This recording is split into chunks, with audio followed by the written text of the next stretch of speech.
Halo semuanya, balik lagi di YouTube channel TGAL. Kali ini kita berkesempatan untuk podcast bersama organisasi mahasiswa di FEB Untan, di mana sebelumnya kita sudah podcast bersama UKM Keilmiahan, UKM Bahasa, kemudian ada UKM Seni, dan sekarang kita bersama dengan organisasi Badan Eksekutif Mahasiswa. Mungkin boleh diperkenalkan dulu dari teman-teman kalian. Oke, baik, izinkan perkenalkan nama saya Gusti Septianto. Nah, pada tahun ini jabatan saya di BEM itu selaku Gubernur Mahasiswa. Saya dari Prodi Ekonomi Pembangunan, Angkatan 2021. Oke, halo teman-teman sekalian, perkenalkan nama saya Syahrul dari Program Studi Akuntansi Angkatan 2021. Pada tahun ini saya membersamai Bang Gusti sebagai Wakil Gubernur Mahasiswa. Oke, baik. Berarti di sini kita ditemani oleh Gubernur Mahasiswa dan Wakil Gubernur Mahasiswanya. Baik. Pertanyaannya mungkin yang pertama itu boleh diperkenalkan untuk perannya di BEM itu seperti apa sebagai Gubernur Mahasiswa dan Wakil Gubernur Mahasiswa. Konteks lingkup pekerjaannya itu di BEM itu seperti apa? Boleh sih. Oke, baik, mungkin sebelumnya izin saya duluan yang menyampaikan. Nah, mungkin sebelum masuk ke peran dari porsi kami masing-masing, nah ini saya menjelaskan sedikit tentang fungsi BEM-nya sendiri. Nah, pertama itu BEM seperti yang kawan-kawan ketahui, BEM itu adalah panjangan dari Badan Eksekutif Mahasiswa. Nah, di mana pada fakultas kita sendiri yaitu Fakultas Ekonomi, BEM memiliki peran untuk menaungi hima dan UKM yang ada di fakultas ini. Jadi untuk total hima dan UKM itu ada 17. Nah, jadi untuk BEM itu mengkoordinir 17 hima dan UKM. Nah, itu untuk fungsi dari BEM. Nah, lalu untuk tugas dari saya sendiri selaku Gubernur Mahasiswa, nah, yang pertama itu ada fungsi koordinasi. Nah, seperti yang saya sampaikan, fungsi koordinasi ini untuk mengkoordinasi antara satu hima dengan hima lain, antara UKM satu dengan UKM lain. Nah, itu yang harus dikoordinasikan. Kemudian yang kedua, fungsi tanggung jawab. Nah, saya selaku Gubernur Mahasiswa bertanggung jawab atas lembaga ini, yaitu bertanggung jawab atas BEM secara keseluruhan. Dan kemudian yang ketiga itu fungsi komunikasi. Nah, di mana saya di sini menjalin hubungan baik internal maupun dengan eksternal kampus. Seperti itu. Oke, kalau tadi Bang Gusti udah jelaskan tentang tupoksi kerja dari beliau, mungkin kalau dari saya itu sebagai wakil-wakil pada umumnya gitu ya, bahwa tugas yang pertama itu pasti fungsinya adalah untuk membersamai Gubernur Mahasiswa dalam menjalankan tugas dan fungsinya. Kemudian yang kedua adalah membackup ataupun seperti menggantikan posisi daripada Bang Gusti selaku Gubernur Mahasiswa dalam menjalankan tugasnya apabila memang beliau berhalangan seperti itu. Oke, baik. Mungkin untuk kalau di pertanyaan selanjutnya itu mungkin kalau di BEM kan ada yang namanya seperti kayak kabinet segala macam. Iya. Nah, mungkin bisa dijelaskan untuk Bang Gusti dan Bang Syahrul ini nama kabinet yang dibawa untuk di periode ini seperti apa? Oke, mungkin untuk terkait dari nama kabinet boleh dari Bang Syahrul, biar nanti saya yang jelaskan terkait makna dari logo yang kami bawa pada tahun ini.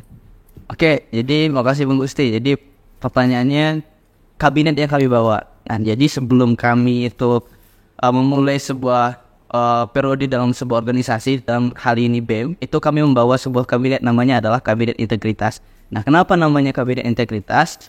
Kami itu pengen bahwa nama integritas ini jadi pedoman bagi kami khususnya sebagai pengurus dari BEM sendiri, bahwa integritas itu kan ketika kita punya nilai-nilai yang positif dalam diri kita. Misal kita adalah orang-orang yang jujur dalam melaksanakan segala sesuatu, kita adalah orang-orang yang baik dan sebagainya. Nah, itu yang kemudian kami pengen coba bawa, sehingga kalau memang itu tuh terpatri dalam diri dari masing-masing pengurus. Misal pengurus mikir bahwa pada saat UTS misalkan mau mencontek, tapi beliau ingat dengan kabinet integritas, oh aku nggak boleh nyonteknya dan sebagainya. Sehingga itu yang coba kami bawa dan coba kami terapkan selama satu periode kepengurusan ini khususnya seperti itu.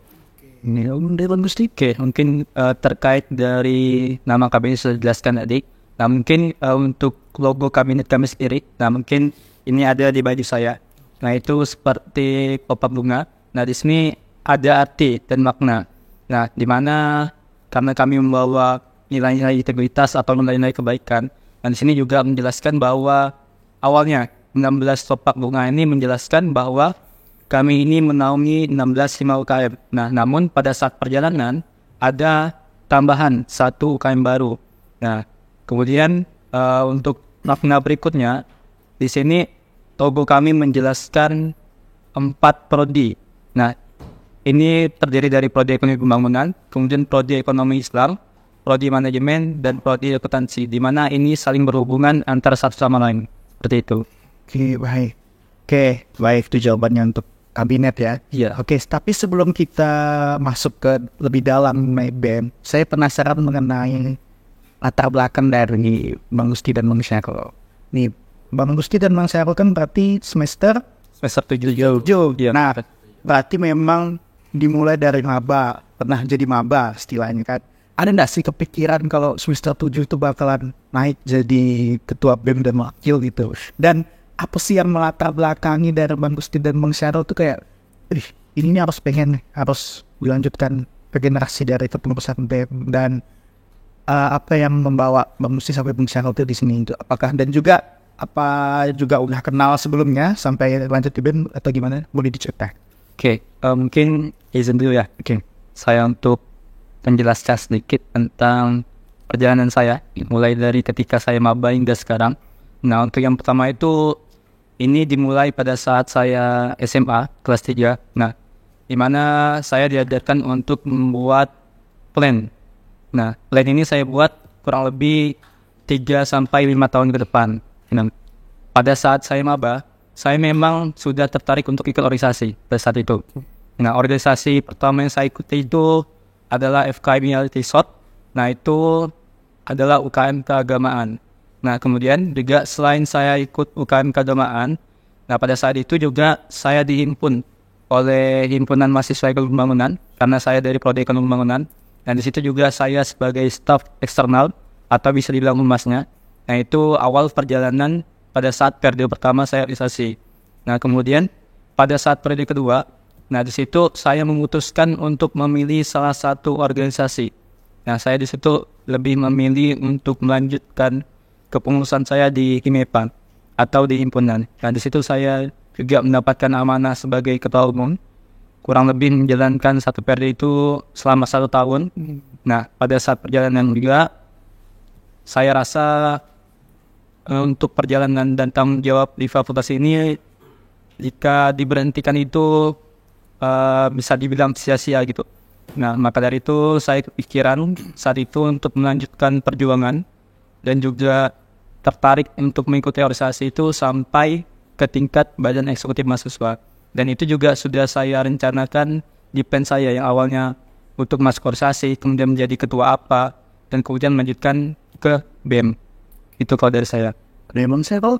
Oke, kalau dari saya sendiri, dari sedikit cerita dari semenjak waktu persekolahan itu, saya masih menjadi sebagai seorang mahasiswa, gitu ya.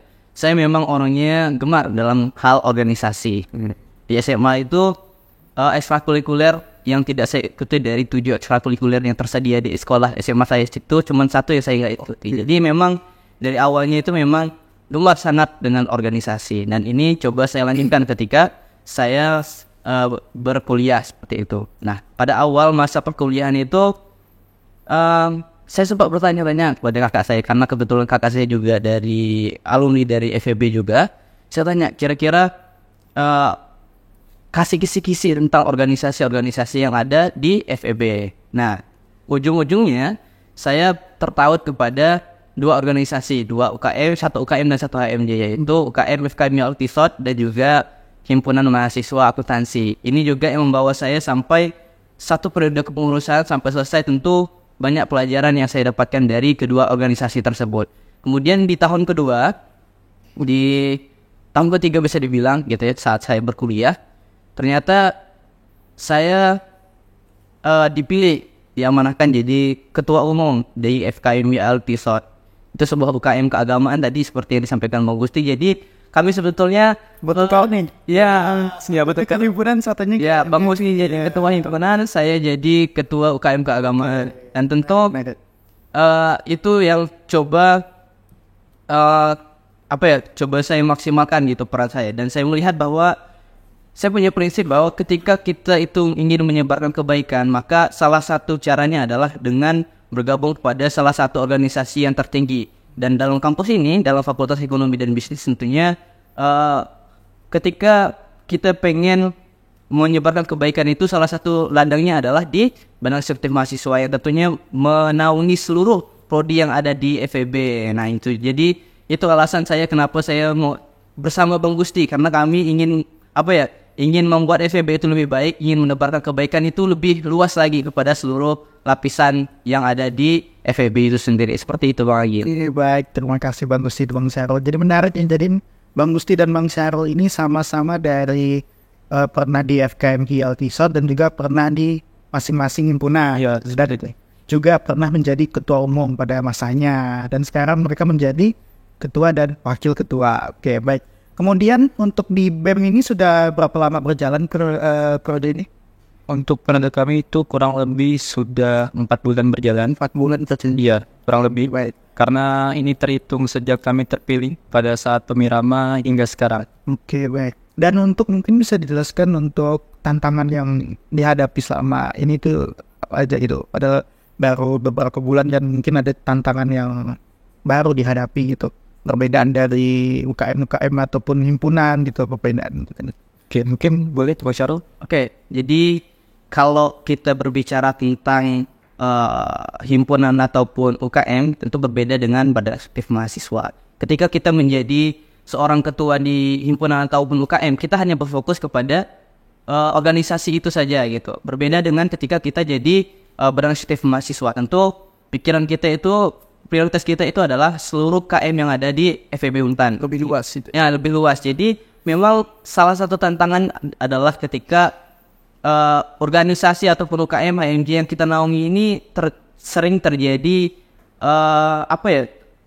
bisa dibilang ada miskoordinasi di dalamnya. Misal ketika kita punya kita kan biasa kalau di sebuah organisasi itu tentu perlu yang namanya ruangan, misal perlu namanya fasilitas-fasilitas kampus yang kemudian kita pinjam, dan fasilitas kampus itu tidak akan bisa memenuhi ke semua UKM dan HMJ yang ada di FEB Untan. Nah itu yang jadi tantangan terbesar bagi kami hari ini adalah ketika ada miskomunikasi ataupun bentrok pemakaian ruangan misalkan atau pemakaian fasilitas yang ada di kampus, itu yang coba kami minimalisir bentrokan-bentrokan kecil seperti itu, sehingga kami memang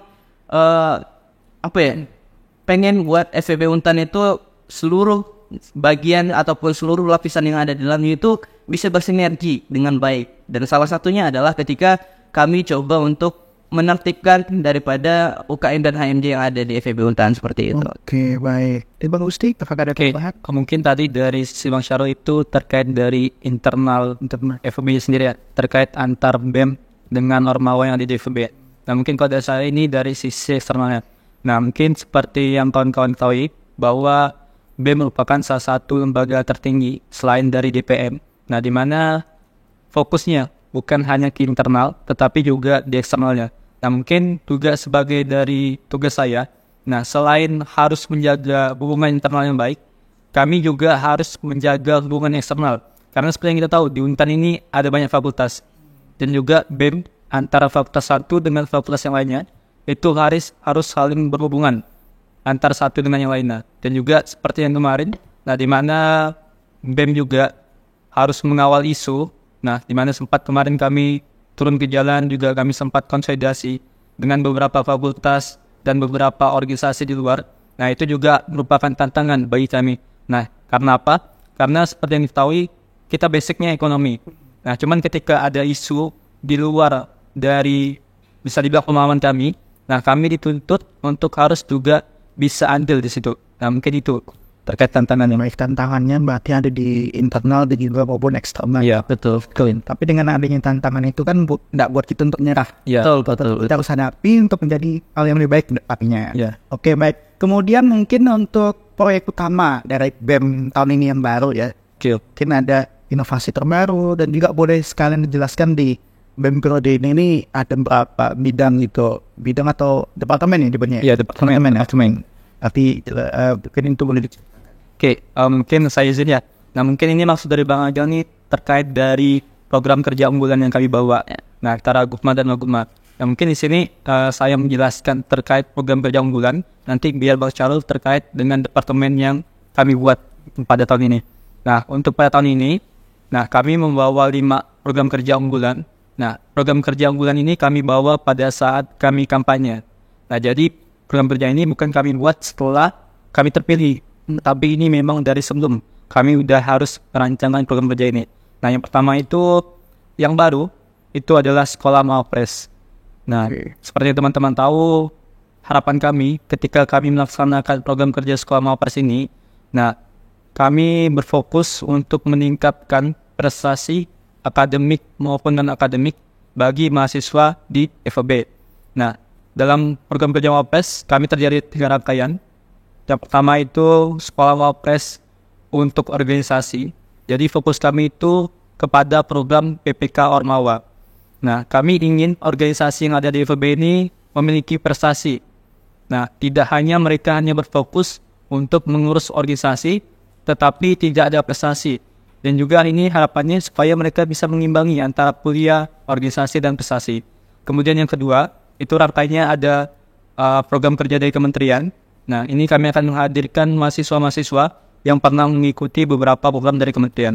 Dan yang ketiga, rangkaian terakhir, nah ini kami menghadirkan Mawapres ekonomi atau alumni-alumni ekonomi yang pernah menjadi Mawapres pada tingkat universitas. Nah, itu untuk program kerja bulan kami yang pertama. Nah, kemudian program kerja yang kedua itu ada Vpreneur.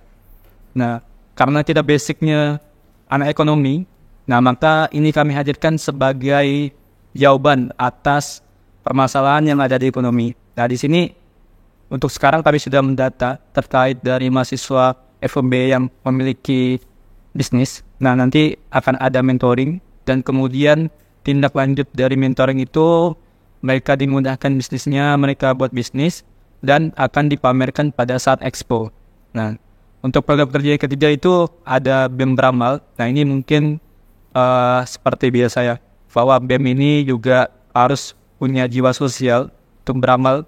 Nah, ini kami infak sukarela dari internal BEM maupun dari Ormawa. Kemudian untuk program kerja yang keempat itu ada ekspedisi Borneo. Nah, ini berupa pengabdian pada masyarakat. Nah, mungkin ini juga sudah familiar ya. Nah, untuk program kerja ini. Dan yang terakhir itu ada Inspire Talk. Nah, ini kami menghadirkan alumni-alumni yang sebelumnya itu mereka pernah di organisasi, kemudian juga punya prestasi. Dan tujuan dari kegiatan ini supaya mereka itu terinspirasi gitu dari alumni-alumni mereka. Nah, supaya mahasiswa itu berpikir ke depan dan membuktikan bahwa mereka juga pernah ngalamin ini sebelumnya. Oke, baik. Ini Bang Syarul. Oke, kalau tadi Bang Gusti sudah jelaskan tentang program kerja unggulan, mungkin saya izin menjelaskan tentang departemen-departemen yang ada di BEM.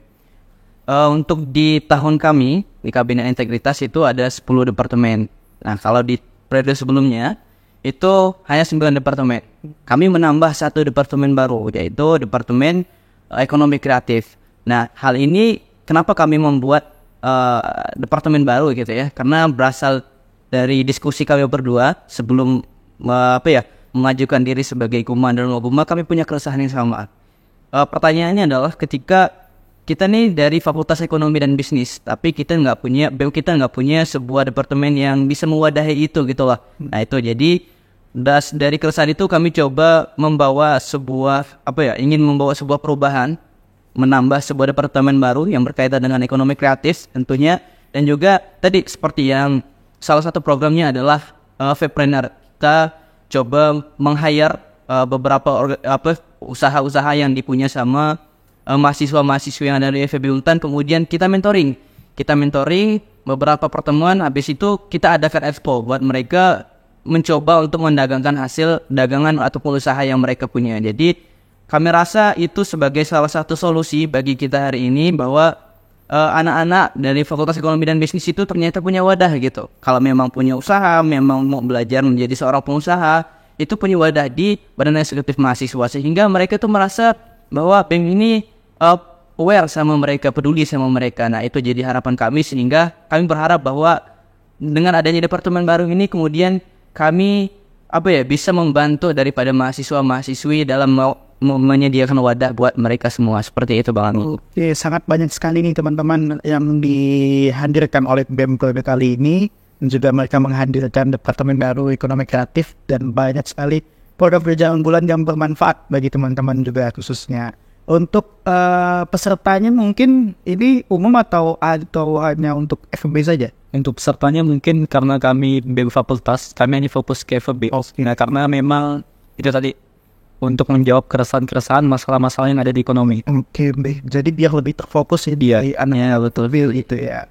Oke, mungkin untuk di BEM sekarang anggotanya itu berapa banyak jumlahnya? 61 orang. Sangat banyak ya. Dan itu terdiri dari anak semester berapa saja itu, Pak? Semester 3, Semester 3. semester 5, dan juga semester 7. Ya, campuran jadi semester. Iya. Oke, baik.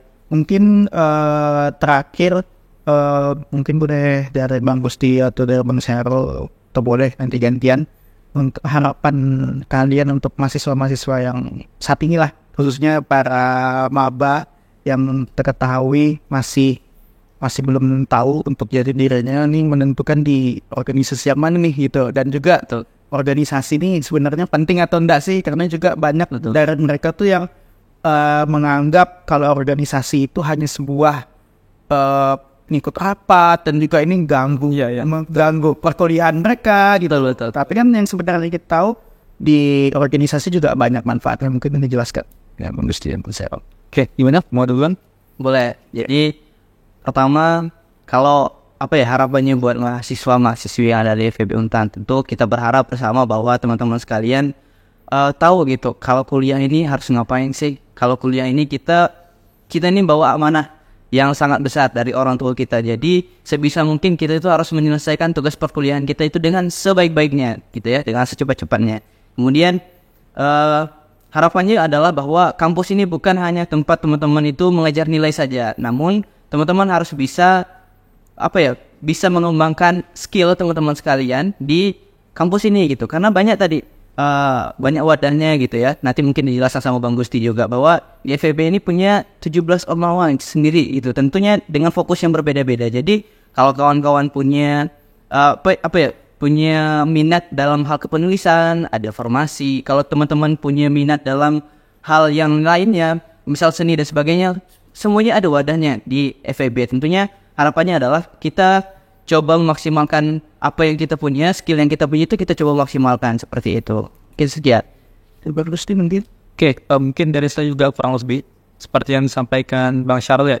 Nah, mungkin ini juga harapan untuk mahasiswa-mahasiswi yang ada di FEB khususnya ya.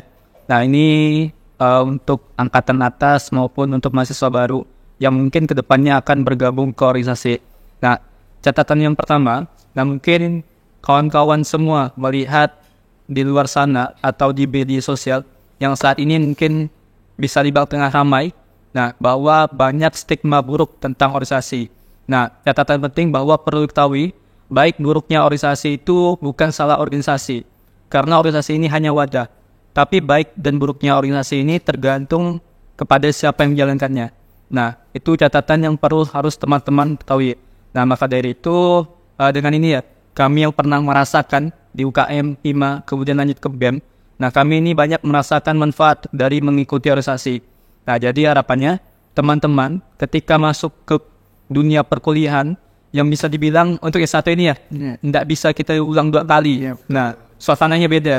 Nah, jadi jangan sampai kawan-kawan melewatkan kesempatan ini. Nah, teman-teman tadi seperti yang dijelaskan bahwa di ekonomi sendiri itu banyak sekali wadah. Nah, teman-teman yang ingin masuk keagamaan, yang agamis, kita ada 3 UKM keagamaan. Teman-teman yang mau belajar di bidang ilmiah, ada tadi seperti yang disampaikan, ada formasi. Minat bakat juga kita ada, seni kita juga ada. Nah, kemudian yang terbaru itu ada audit. Nah, jadi teman-teman, banyak sekali wadah yang sudah disediakan oleh fakultas kita sendiri.